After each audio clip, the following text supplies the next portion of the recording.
வணக்கம். நெருப்பு தமிழன் ஐயாவின் மகளிரணி மாநாடு பூம்புகாரில் நடந்த இந்த மாநாடு உண்மையிலேயே ஒரு பெரிய பூகம்பத்தை ஏற்படுத்தி இருக்கு.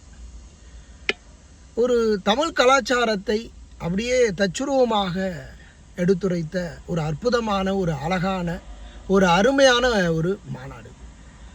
நாம் தமிழர் கட்சியில் கூட இடஒதுக்கீடு ஆண்களுக்கு நிகர் பெண்கள் அப்படின்னு கொடுப்பது எப்படி ஒரு சிறப்பம்சமான ஒரு அரசியலை முன்னெடுத்ததோ, அதை விட ஐயா ஒரு நீண்ட ஆண்டுகளாகவே இந்த மகளிர் மாநாட்டை சீரும் சிறப்புமாக நடத்தி வர்றாரு. இதில் உண்மையிலேயே ஐயாவின் மீது எனக்கு மிகப்பெரிய ஒரு மரியாதை கூடிக்கிட்டே தான் இருக்குது.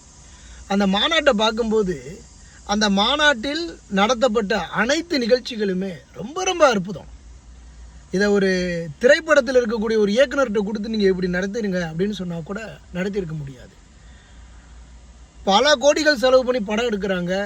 அதில் ஒரு எழுதப்படுகின்ற பாடல்கள் எல்லாமே ஒரு பாடலை கூட கேட்க முடியாது, அவ்வளவு கேவலமான பாடல்களாக இருக்கும். ஆனால் ஐயாவை பற்றி எழுதிய இந்த அரசியல் பாடல்கள் அனைத்துமே இப்படி ஒரு பாடல்களை நான் ஒரு அரசியல் தலைவனுக்கு கேட்டதே இல்லை. அவ்வளவு அற்புதமான ஒரு பாடல்கள். இந்த பறை இசை கலைஞர்கள், நடனம், இதெல்லாம் எல்லாமே ரொம்ப பிரமிப்பாக புதுமையாக இருந்தது. இதுவரைக்கும் நான் ஒரு பார்க்காதது ஒரு நிகழ்வாகவே உண்மையிலேயே நான் ரொம்ப பார்த்தேன். அவரின் மீது இருக்கக்கூடிய ஒரு சமூகம் அவரை ஏன் காதலிக்கிறாங்க, அவரை குலசாமின்னு சொல்கிறாங்கன்னா இந்த இடத்துல தான் அதை யோசிக்கணும். இப்போ நான் கூட ஐயா மருத்துவர் ஐயாவை கடுமையான விமர்சனங்கள் பண்ணியிருக்கேன், அதில் மாற்று கருத்து இல்லை. ஆனாலும் ஒரு சமூக நீதி, ஒரு மக்களுக்கான ஒரு அடையாளமாக்கப்பட்ட ஒரு நபராக திகழ்ந்து அந்த வன்னியர் சமூக மக்களுக்கு குலசாமியாகவே இவர் காட்சியளிக்கிறார் அப்படின்னா உண்மையிலேயே ஒரு மனிதன் இந்த அளவிற்கு உயர்வது அப்படிங்கிறது நம்ம வாழுகின்ற இந்த வாழ்க்கையில் நடைமுறையில் சாத்தியமே இல்லை. அப்படிப்பட்ட ஒரு மனிதன்.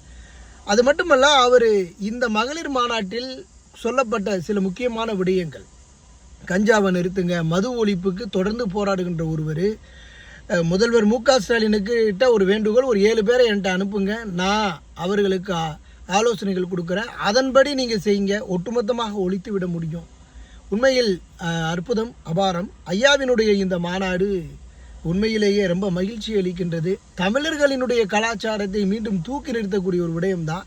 அன்புமணி அவர்கள் இதை விட்டு கொடுத்துட்டு ஐயாவுக்காக விட்டு கொடுக்கலன்னா நீ எல்லாம் என்னையா ஒரு மனுஷன், நீ எல்லாம் பிள்ளையா இருந்தா என்ன, பிள்ளையை பற்றா தென்னையை பற்றா இல்லை, பிள்ளையை பற்றா கண்ணீருங்கிறது உண்மைதான்.